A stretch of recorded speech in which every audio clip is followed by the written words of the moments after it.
What's up, guys? Welcome back to Engine25 Reviews. My name is Brandon, and I have a question for you today. That question is, do you really want to taste it? We're, of course, talking about Peacemaker on HBO Max. And before we get to that, I just want to remind you, hit that subscribe button. If you like what you see, leave a comment, say hi. Would love to hear from you. We are also on Spotify. You can search Engine25 Reviews. Always one word, never two. Anyway, let's go ahead and get on to the show. I'm here today with my buddy Malcolm. He's an old gaming buddy, Malcolm the Grognard Geek. He's also an actor. I've talked about used to work on some movies. Malcolm's been in a couple of them.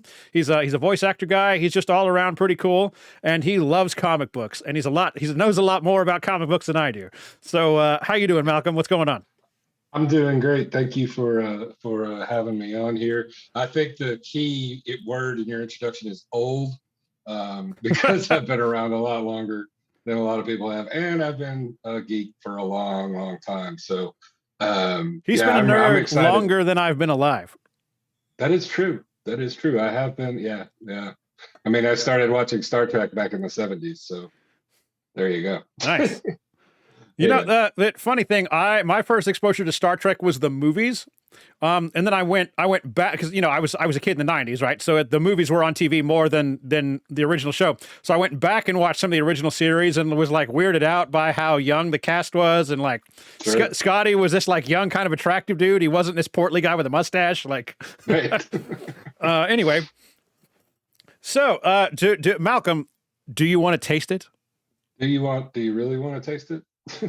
That song and the way it was incorporated, I think it's the first time I've never skipped the intro on a show. Never skipped it. Like if the skip button comes up and I'm like, nope, we're watching this. I totally agree. And that's funny you say that. Listen to a lot of James Gunn interviews and cast interviews the last few weeks, while the show's been going on. They've been on all kinds of stuff. And James Gunn mentioned, I wanted to give people a reason not to skip over all the names in the credits. James Gunn's name is all over this, but there's also the cast is fantastic, and there are a lot of really talented, creative people, and he wanted people to see those names on the screen. So he made a really incredible dance number. It's set to like Norwegian hair metal. Like it's Norwegian pretty hair metal. Yeah. Yeah. Wigwam is the name of the band that does it. Yeah. 90s or 80s. I can't remember. I saw, I was searching for more about the band, and there's a YouTube video of them on Norwegian television doing an acoustic version of it. So interesting. Yeah, it's wild. It's wild. I had heard. I had not heard "Do You Want to Taste It" before. I had the "In My Dreams" song, whatever, the "Come On, Come On," when they're on the van. Yeah. I had heard that one before. That one came up in I think number 7, one of the later episodes. But yeah, I had not heard "Do You Want to Taste It" at all. I mean, it's a perfect song, but I can't remember what song he did in the where he was dancing around in his underwear in the first episode. I can't remember what song that was, but yeah, that's maybe I can find it. I could look it up too, but I Shazammed a lot of the songs as the series was going, but that is now 8 weeks ago or something. So there's an official Spotify playlist for it. So there is. I didn't know that. Okay. Yep. And I do have that on my phone. I can look up. I can actually look that up. It won't tell me exactly. Oh, of course I can. And music is, of course, it's always a big thing in James Gunn movies. He brings in a lot of popular songs, lots of sometimes a little strange but very fitting. Right. And there's a wide kind of variety of music in this show too. But it's a lot of metal, but there's also there's some acoustic kind of folksy stuff, and there this and that. And it's always, at least in the case of Peacemaker, it's usually just a little bit dirty. There's a naughty line in there somewhere, and that it adds to the kind of feel of all this. How did you, before we get into a lot of detail, what did you think of the Suicide Squad from the Oh, fall. the James Gunn's The movie? Suicide Squad. Yeah, the movie. Well, to me, and I know I'm unique in this, is that for superhero movies, for me, they're like sex and pizza. Even when it's bad, it's still kind of good. I'll still have, I I'll like still it. get some enjoyment out of it. That's fair. Yeah, so I liked the original Suicide Squad movie. Yeah, I saw there was some problems with it. This sequel I thought was really well done. Did not like the opening as much as I liked the rest of the movie. The Like the all beginning where the fake out the where sacrificial, right? yeah. The sacrificial lambs is that didn't sit well with me. I didn't really like that. Okay. I thought what I was thinking coming into this is, oh, we're going to get a whole new Suicide Squad. That's cool. That's neat.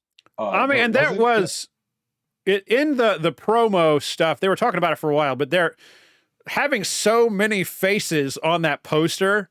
Yeah. Like, it was obvious early on that a number of them weren't going to make it, but it's kind of surprising that meant they were all dead 8 minutes in. I mean, and it was just set up so well that it is a real shock if you don't already know the story. It's just a really shock. I can't remember the name of the character. He was the guy who was on Walking Dead and is the blue guy from oh crap, what is his name? Yondu, the guy who plays Yondu. Yeah, Michael Rooker. Michael Rooker, and he's such a badass, in that first 7 minutes, and then when he does his turn, it's just hilarious. I mean, boom, yeah, it's really cool. Well, it's just making jokes out of terrible things. Terrible. And that is, I don't know. I mean, that's kind of Peacemaker in a nutshell. Like it's definitely in the same kind of vein here. I wouldn't say Peacemaker's quite as violent until like later on in the series as the movie was. And maybe that's a TV budget versus a movie budget thing, but they delivered on the violence in those last two episodes for sure. Especially that last one, or the one with the butterflies getting all the cops and all the prisoners at the same time. That was a big one for me. I really enjoyed that. Right at the end of the first episode where he blows up the butterfly woman with the sonic boom. Like that's a really gruesome gag. And then the next time that it really gets bloody is when the butterflies are taking over the police station. Yeah, I think that's the next time it just gets over the top. I mean, there is the torture scene, which is pretty bloody, and that whole gnawing off his toe. It's really kind of cool though, is they had the killing of the kids there, which is something you almost never see anymore. But it's fade to black. They don't show the kids getting their heads blown off, but they imply it, and you see some bodies, but you don't have to watch that, which is I thought pretty cool. So yeah, let's start with some kind of general stuff. I've gone ahead and thrown a spoiler graphic. Maybe I don't need to do that, and I should just put spoilers in the title for these things. But because we usually get into it pretty fast. We've already spoiled a lot, a ton of stuff. So how'd you feel about the show? Did you overall? I loved it. I thought it was great. I thought it was very well done, very well executed. The script is just brilliant. And one of the things that I could recognize in this is that he uses a lot of improv in his, when he's filming. You can tell with Cena. I mean, I'm so impressed with Cena. I mean, I've liked. I mean, and you're a wrestling guy, right? I like the wrestlers, and John Cena's been one of the most loved and hated at the same time wrestlers of all time, and he really changed his image with the movie and with this series. And it's amazing to see how smart he is and how quick he is to just come up with stuff on the fly. There's an outtakes YouTube video that I saw, which just is amazing. I'll just leave that there. I'll really definitely check that out. I was aware of John Cena, and he's been in some movies in the last 5 or 6 years. Like he was in that Trainwreck movie with Amy Schumer, and then he's in the Transformers, the Bumblebee movie from a couple of years ago. I don't remember that. Yeah, but he definitely shines when he's given some comedic material to work with, even if it's got some like dramatic undertones. Sure. And that's probably why I liked him so much in the Suicide Squad. And then I had gotten nervous because he had just been in the new Fast and the Furious movie, and Right. he was terrible because I don't think it's his fault. They gave him a character that didn't have anything to say, and he just like broods the whole time, like. Yeah, he just looked angry. It's like, oh, maybe this having him in a movie isn't a good idea. But no, yeah, he's fantastic in the Suicide Squad. He was so good they gave him his own series. And that was all written during the pandemic. I mean, Gunn, James Gunn. James, not Peter Gunn. Peter Gunn's the song. James Gunn apparently sat down and wrote it during the pandemic because he was going crazy and just wrote it down. The only thing that doesn't come from the comics is the whole butterfly concept. Like that is not anything from the comics. He came up with that himself.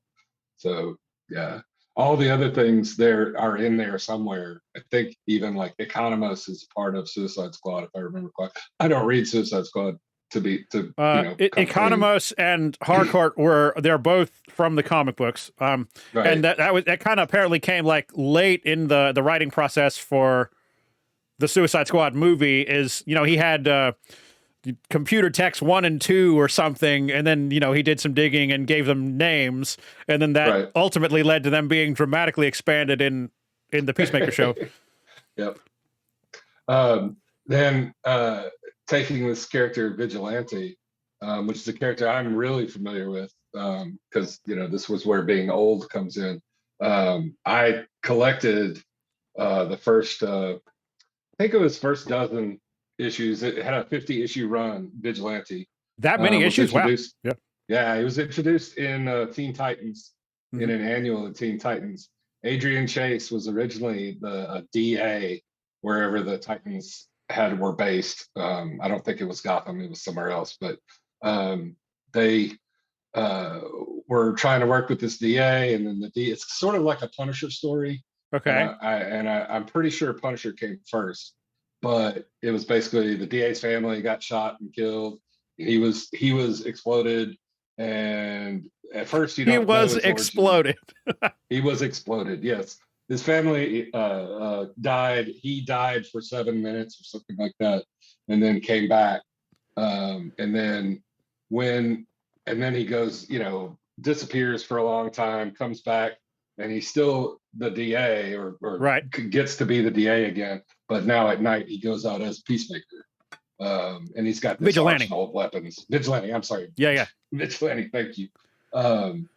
And it's a really cool series. I mean, you got to think I'm 14 years old and liking the costumes and the secrets and the martial arts and the bang bang and the killing.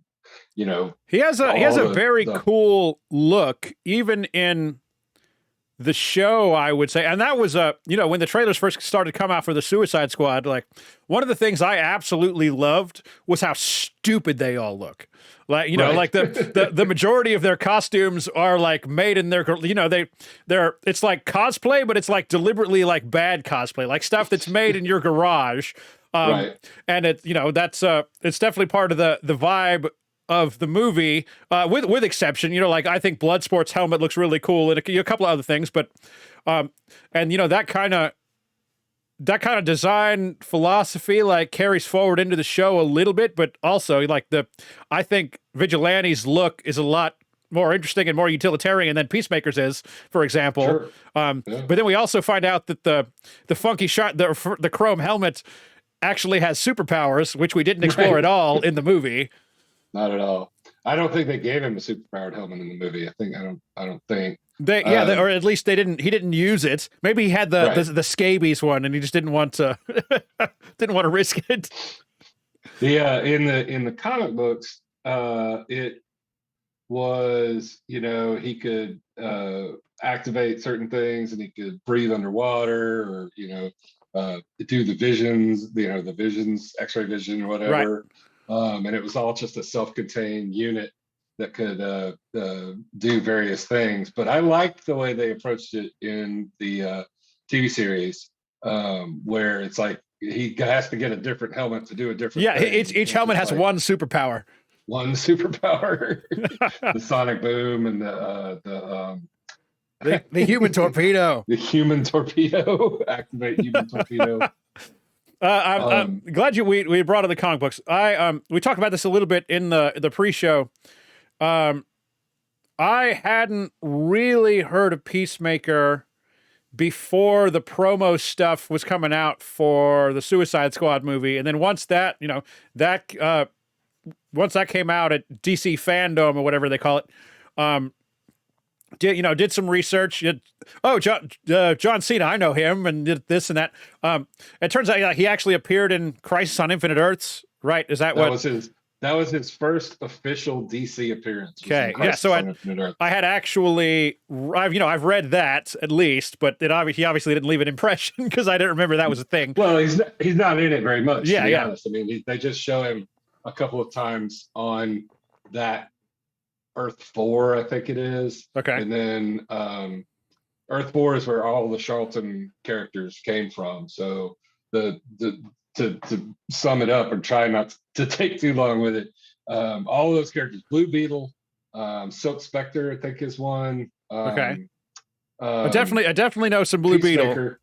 Yeah, Peacemaker and Captain Atom. Yeah. Were all Charlton characters. And when they bought them, they introduced them in this Earth 4, introduced in Crisis on Infinite Earths. So they just get introduced and then kind of folded in as the series goes on.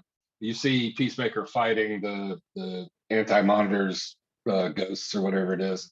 And then once that was over, I think Captain Atom was the first Charlton hero to make a comeback or to make a series, and then it was Blue Beetle and then Peacemaker. Peacemaker only had like a 4-issue miniseries because I don't know if they knew if he would work. Right. And he really didn't. I mean, it didn't really come out. I mean, there's a Peacemaker in Arrow, I think, in the Arrowverse. Is there? I've watched quite a bit of Arrow and some of the other shows, like the Thinker, who's very much like the James Gunn Thinker, showed up in, I want to say, was it The Flash? Something like that. But it wasn't, like, the Gaius Greaves name is a James Gunn invention. But yeah, like the TV shows have been pulling from some of these more obscure comic books for a while. Yeah. Like Flash has Gorilla Grodd. He knows who Gorilla Grodd is. I do. People that know. I mean, he's like an upper tier Flash villain. You know, he's a big part of the Rogues Gallery. But yeah, Mirror Master, which I think they did, Trickster, which is the Mark Hamill. Oh yeah, he actually spanned over the previous Flash series. He was Mark Hamill was the Trickster in the '90s series. Yep, and then they brought him back. They brought him back as like the original Trickster, and so on and so forth. Yeah, it's pretty cool. It's a pretty cool thing that they've done with that. But Peacemaker was not a big. I didn't see him as. I didn't collect his comics. I mean, I was more into Vigilante and X-Men and which is not DC, I know. Right. But things like that. I love the lower tier characters though. So I'm a big fan of like the Bees, like Flash, Green Lantern, Green Arrow, those kind of guys. Did you just call Green Lantern a B tier character? Green Lantern is a B tier character. I mean, he really is. Come on. If you're talking about the Justice League, you've got Superman, you got Batman, you've got Wonder Woman. Those are your A's, and then you've got everybody, the big ones: Flash, Green Arrow, Green Lantern, and Aquaman. Well, Aquaman's kind of an A. He's like the cusp. He's like an A sliding into a B, depending on if it's good Aquaman or stupid Aquaman. Oh, I love stupid Aquaman though, man. I love stupid. I generally do too, but somewhere around here, I've got a collection of old Aquaman stories. That they're just reprints from the 50s and the 60s, and I just love that old kitschy stuff. Now I love the new stuff, but there are times when I lament that we've gone a little too far on the spectrum towards gritty and edgy. and we might want to move a little bit back more And towards like. I think that's kind of one of James Gunn's kind of goals with with the Peacemaker and with the movie. It's definitely still on the serious side, but it toes the line a lot more. It's a lot broader of a, it's definitely more campy. Yeah. And I saw one of my friends today was like, "What? Can't we get the campy old Batman back? From the '60s?" It's like, no, I don't want to go that far, but I would like to go back to like the mid '70s when Batman and Superman weren't automatically enemies. Like I got to figure out how we got to write creatively to figure out how Batman could beat Superman. I mean, come on. Yeah, I mean, we've talked about it off the air, but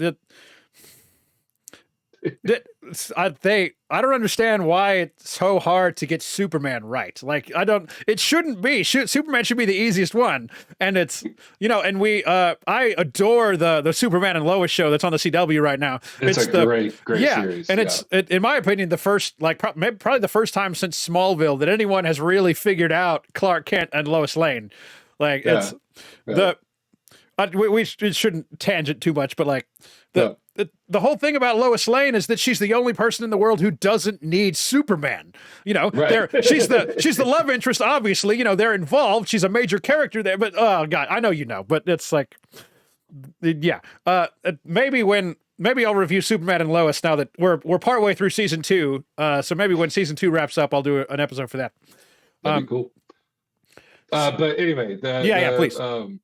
One of my favorite parts, one of my favorite actors in there, I'm looking at the cast list. I'm trying to Danielle Brooks is her name. Yeah, she's from Orange is the New Black. Orange is the New Black, and she was fantastic. So good. I mean, I'm always an advocate for showing more overweight people in superhero stuff, and she's definitely and Steve Agee as Economos. I mean, those two really did well. Their comic timing is awesome. She does this just, I mean, the looks that she can give and the sort of, she's the everyman. She's us going into this world of superheroes and weirdness. She's like the chorus, I guess, the Greek chorus of like, because everybody else is badass, or even Economos, who's not a real badass, is still like, he's the computer guy. So he's the smart guy. He's the hacker, basically. He's the hacker, and she has none of that. And she comes in, and she's her only asset is that she's the daughter of Amanda Waller. So she's Amanda Waller's daughter, and that's all she has. So you would think somehow that she would be a little more knowledgeable of what's going to go on, since she does know Amanda Waller, but I guess that she may not have. Amanda probably keeps her business and not anybody else's. The Task Force X is probably a fairly classified thing. Yeah, I would think so. And I wonder what. Well, I mean, obviously she knows now what her mom does, but I wonder if she was. I wonder if she got assigned to this because she discovered it somehow. That Amanda always tries to keep it secret, but now the cat's out of the bag, so she has to work for mom. And pass that test. I wish there had been a little more of that dynamic in there. Right. Maybe in the second season we can see Amanda Waller and what's the character's name? Leola Adebayo. Leola Adebayo sort of have this moment, or come to Jesus moment, maybe. And cool. It's kind of almost a surprise that we're getting a season 2, but just that. I think we'll have a lot more Amanda Waller as we move forward. She had a small scene in the first episode, and she has a cameo in the last one. Right. But yeah, just based on how it all ends, and Leota coming, she steps in front of a camera and says, "This is Task Force X is a thing, and it sucks."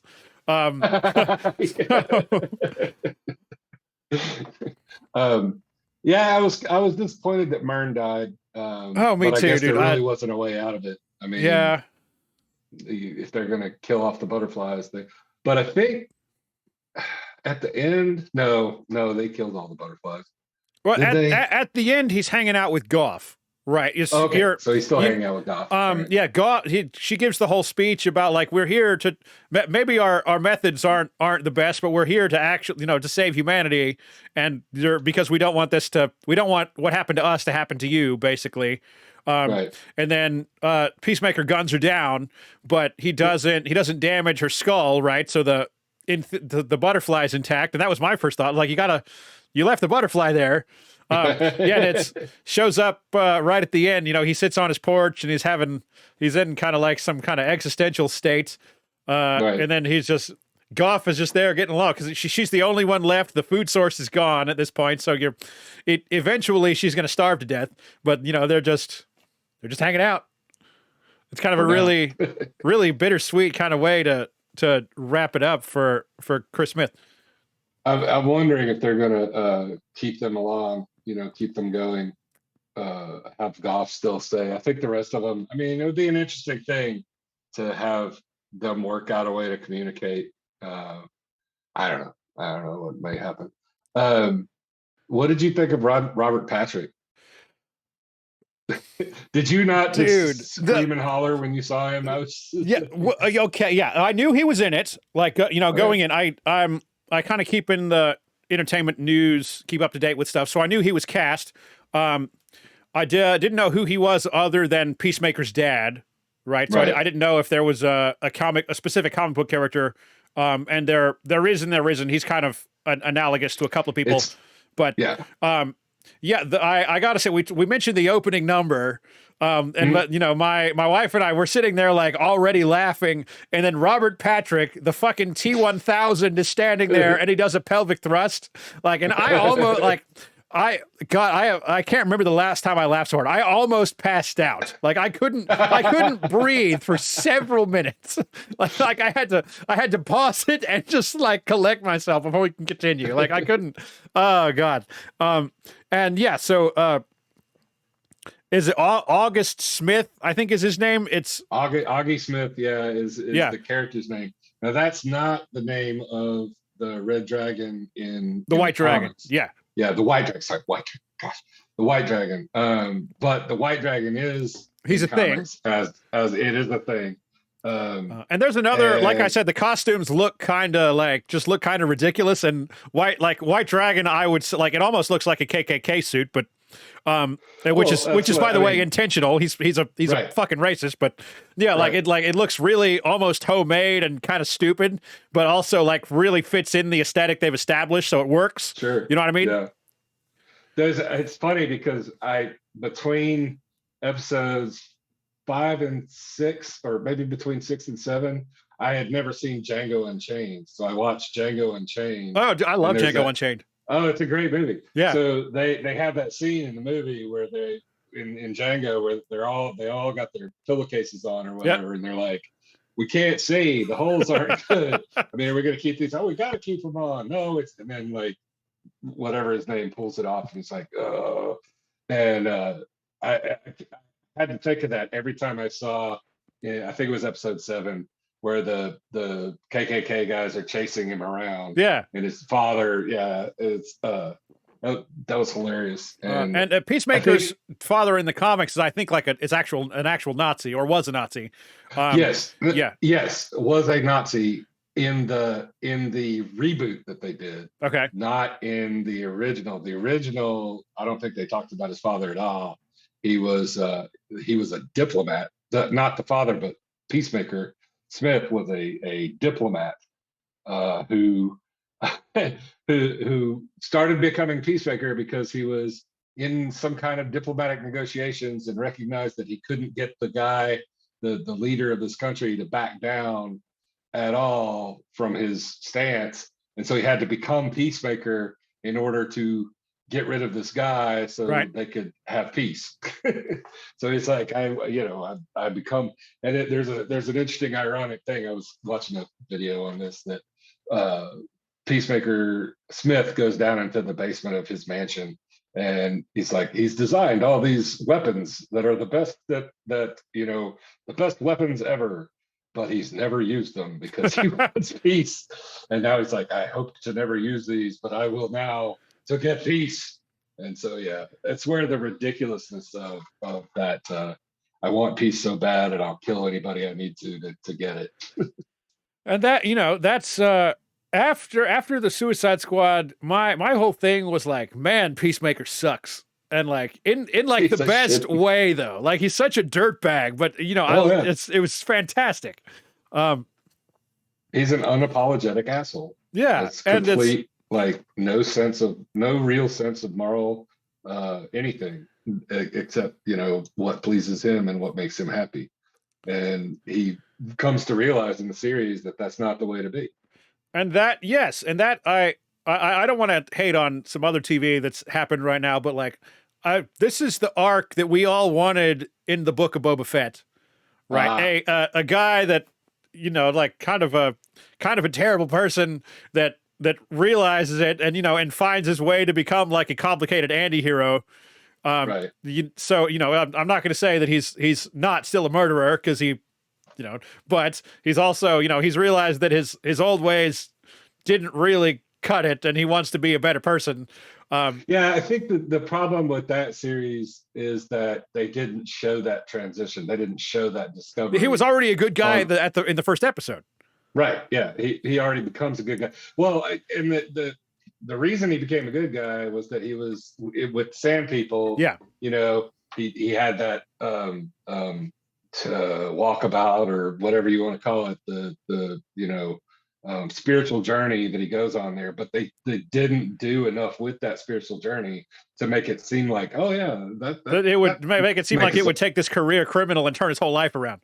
Correct. Yes. No. Yeah. And that's something that the Peacemaker show succeeds with flying colors. So like in spades. And he has all these new friends. Like his only friend was Vigilante, who's a sociopath. Like and an eagle. And an eagle. Oh god, I love Eagly, dude. Eagly's the best. Eagly, the eagle hug when Adebayo actually sees the eagle hug. and like I just saw an eagle hug a man. Everything is possible now. I've seen what I could not believe before. Yeah. And then they make you think Eagly is pretty smart, and then like maybe he's not as smart as we think. But I did like when they're rocking out in the van and like you see Eagly dancing. Are you insinuating that there is a right time and a wrong time to rock? To rock. Yeah, and it's just this show is just the perfect melding of music and comic book lore, Easter eggs, all of it just all came together in a great big melange of goodness. And I was not a huge fan of Peacemaker when I started this, but I'm actually, he's in the new Suicide Squad series. Is he? I was going to say that he's almost certainly going to show up in modern comics now. Oh yeah, they made him the leader of the Suicide Squad, but Amanda Waller made him the leader of the new Suicide Squad, so he'll be in there for a while. I have not read it, but I might have to now. Maybe I'll probably wait till it comes on the Comixology Unlimited thing. They usually, it usually takes about a year, and they start to cycle stuff in. But who else really in the cast really stood out to you, if anyone? I mean, they're all just great. I really liked. I guess. Here's who I wanted to see more of and get more of their stuff. Sure. The guy that plays Judo Master, his name is Newell Lee. Yes. The things that I don't know if he came up with this, if the actor came up with this or if James Gunn gave this to him, but that whole thing with the chips. He's just always munching. Anytime you see anytime you see a chip bag fly across the screen, you know that Judo Master is about to appear. And the fights, I mean, those were WWE worthy fights. Yeah, and and he's this tiny little dude, and he kicks everybody's ass like multiple times. Yep. I'm so sorry that Sophie Song died. Me too. The character died. The sheriff lady. And I really liked her. And her partner guy, and I know him from stuff. Lachlan something. I've seen him before. Monroe, yeah, I've seen him Larry before in Fitzgerald, other things. Oh yeah, he reminded me of the Mayhem character from the insurance guy. It wasn't him, but that's who he reminded me of. And then he got an axe to the head in the last episode. That was cool. Yep. I mean, if you're not gonna make it, at least go out in a really dramatic or awesome way. It's true. So yeah, give good death is what we used to call it. Jennifer Holland. I mean, she was really good, but I wanted more from that. And I think it was great that they refused to have any kind of like real romantic I agree. tension between the two. Yeah, she's near the end of the show. She's just like beginning to tolerate everybody else. Really, it's just like right. I just mentioned the rock and roll thing. They're later on in that episode. It's just her and Economos in the van, and something comes on the radio, and he cranks it up, and he's like, "There's never a wrong time to rock." When she gives him a look, but then she looks out the window, and she's like, nods. Yeah. And they all kind of got messed up at the end. Like, I would have been very upset if Harcourt had died, or if they actually got, if they had gotten Vigilante, and that's not something that I expected going in. I felt the same after the suicide. They made me care about Rick Flag. Like, who cares about Rick Flag? Exactly. I mean, and now that's going back to the movie. I was kind of upset that they killed him off. Me too. Yeah. But I wouldn't have told you going in that I would have been upset if they killed him off. Oh yeah, it's all about how it was set up. I mean, it's all about the setup to his dying, and they had a great fight before Peacemaker took him out. And it's just not everything is going to go the way I want it to, but it never is. Yeah, absolutely. I'm not the one directing it, so it's cool with me. Even though I didn't like it, I can say I didn't like that about this movie, but it didn't take away from the fact that it's a damn superhero movie. Which here's the reason. I think I don't know if I've said this now, but here's the reason that I believe superhero movies are like Sex and Pizza. Even when they're bad, they're still pretty good. I mean, I've said that for years, and I get into trouble with a lot of my friends because they're like, "You like the original Justice League?" Yeah, I like the original Justice League movie, and I like the reboot that they did. I think the reboot is better, but I would say it's better. I don't know if I'd say that it's good. See, but you don't know what it was like from the time I first discovered comic books in 1976 till I don't know. I guess when was Blade? When did Blade come out? 98, I want to say. 98. So I have that span of time wishing they would make a damn comic book movie that was any damn good. Wait, you had Superman, you had Batman, Michael Keaton. Superman, Batman. Now, Michael Keaton's Batman. Okay, I will say that. We'll say Batman was the start. I'm certainly not trying to say that all those Superman movies are good, but I like the first two are incredible. The first two are awesome. The third one is not good. But the thing about that was that they had Superman, but they didn't really have any of the good villains. That is absolutely true. It's just like cartoony Lex Luthor. Like he just turned up a couple of times in the later movies. Yeah, and then the Toy Master, which is a legit comic book villain, but he's silly. I mean, Richard Pryor playing that was okay, but no, I'd rather have him go up against Brainiac or right. I hear you. Somebody like that. So then we didn't get that until Batman. And then Batman changed the whole thing. And now it's like it's an embarrassment of riches. Like it is. Yeah. I mean, okay, here you go. It happens so frequently. It's okay if you don't like one because there's another one in a month. You know what I mean? Exactly. I liked the second Fantastic Four movie. The Silver Surfer one. Yeah, the Silver Surfer one. Everybody hates that one. Now, Yeah. okay, no, there is one. There is one comic book movie that I did not like, and that was Batman and Robin. Okay. Yeah, that's fair. Batman and That's Robin it's is, I pretty. mean, Schumacher Let's kick should some have, ice. right. Keeps take two of these and call me in the morning. Yeah, but it's now you're like you said, it's an embarrassment of riches, and they're actually giving a crap about the story and the scripts and the. I mean, the CGI has just gotten better and better every day or every movie, and I like it. But like I said, with one glaring exception, I like them all. I'll watch them as That's long as they fair. keep making them. I'll keep watching them. Uh, I was born in '89, unlike some other folks here. Like my wife. So I grew up with Batman and Batman Returns, and then like Sure. there was a lot of really good superhero cartoons when I was a kid. Yeah.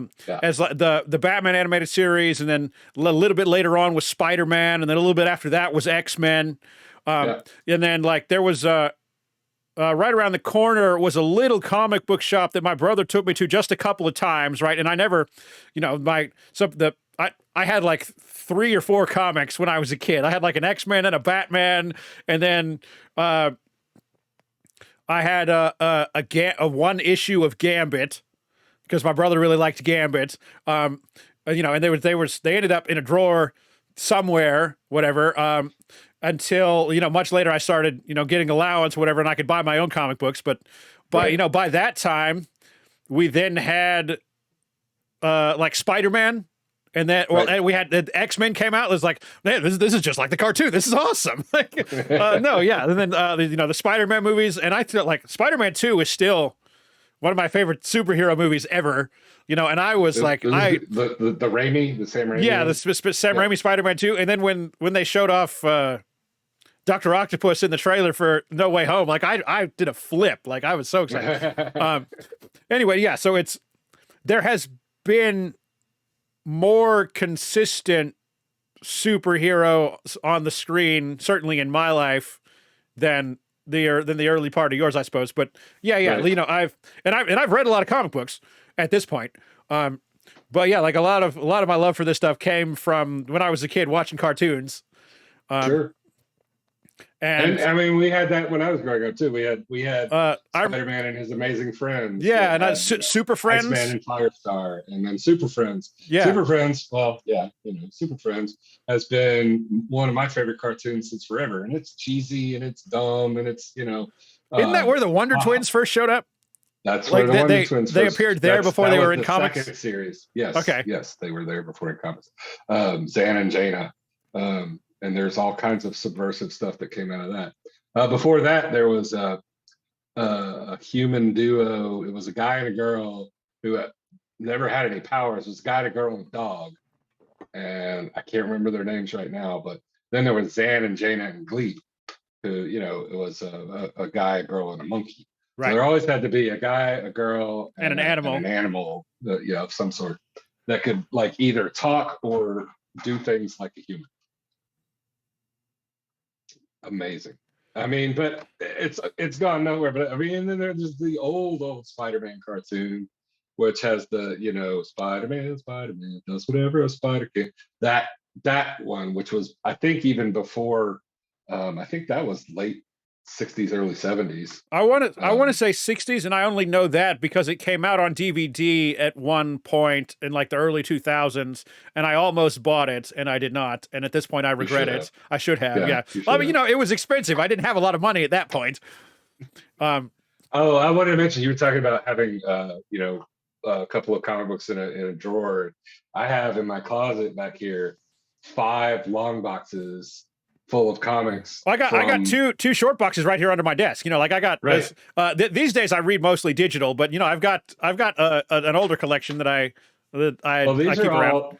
These all of these back here are comic books that are bought 1995 or earlier.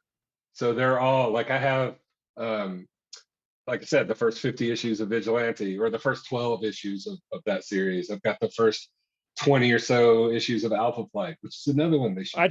I opened the lid here and I found Indiana Jones, further Adventures of Indiana Jones. Oh yeah, I remember when that comic came out. Looks like issue 4. Yeah, I obviously bought that much later. Actually, that probably came in a random set that I got, but like a box, the $10 set of 20 random comics is probably where I got that from. I got the 80 Years of the Fastest Man Alive. Nice. Flash. Like so, somewhere in here I have Batman 1 or Detective 1000. Oh, cool. I have Batman. I think it's 500. That came out in like 86 or something. Nice. Yeah, it's really cool. But it's got a bunch of different artists and tells a bunch of different stories. It's really cool. I have the first magazine-sized issues of Teenage Mutant Ninja Turtles, like when they first came out. Oh yeah, and if you're not reading the last Ronin comic, that's been it's so good. And it's been 6 months since the last issue, and I really want the next one. But anyway, they're taking the time to do it right. I think that's a good thing. Any closing thoughts about Peacemaker? Things we haven't mentioned so far? I can't think of anything that we haven't mentioned, except that I'm looking forward to the next series. I want to see what they do. Me too. They're making a season 2 of Peacemaker, and James Gunn has also mentioned that he is hard at work on top of filming Guardians 3. Like he's a very busy guy, but he's hard at work developing another spin-off show for HBO Max of another character from the Suicide Squad. And that's all he said about it, but there's definitely more TV coming from James Gunn, which is cool. Hopefully it's not Harley Quinn. I have nothing against Harley Quinn, but I think we've seen enough. There's been a lot of her. Yeah, that's fair. Yeah. We've delved into that character enough. I don't need it. I mean, I'll watch it, obviously, of course. But I definitely recommend the animated show that's on HBO right now. It's fantastic. Kaylee Cuoco. I don't know how to pronounce it. I'm sorry. Yeah. I don't know how to pronounce it. It's fantastic. Really it's good. Kind of a similar vibe to this. Kind of violent, but with a lot of heart. Oh, that's not kind of violent. That show is certainly for a cartoon. No, yeah, absolutely. I mean, with this is going off on a way more different tangent, but do you think the Vox Machina series? Oh yeah, I haven't seen that one. Oh man, they established the tone in the first minute and a half. You say, oh, okay, this is what we came to see. It's not for kids. Not for kids. Excellent. I like things that are for kids. I also like things that aren't for kids. I love things that are for kids. That's why I had kids. So I can watch the things that were for kids without feeling bad about watching things that were for kids. That's it for me. Yeah, man. Thanks for hanging out. It's obvious that we both loved this series. I can't believe how much I loved this show. And I'm probably higher than a lot of folks I've talked to about the Suicide Squad movie. I adored it top to bottom, and people are like, it's good, but it's more James Gunn. I just they like it, but they don't love it, and I adored that movie, and it's I can't get enough of this show. I am eagerly anticipating an announcement of the next season, but it's like I said, it's James Gunn is very busy, and it's going to be some time. Hopefully they get it sometime next year. We'll see. But thanks everybody for watching. Thank you. As always, like I said, if you like this, hit that subscribe button, leave a comment, smash that subscribe button. So use your human torpedo on the subscribe button. And I will see you next time on Engine25 Reviews. Thanks, everybody.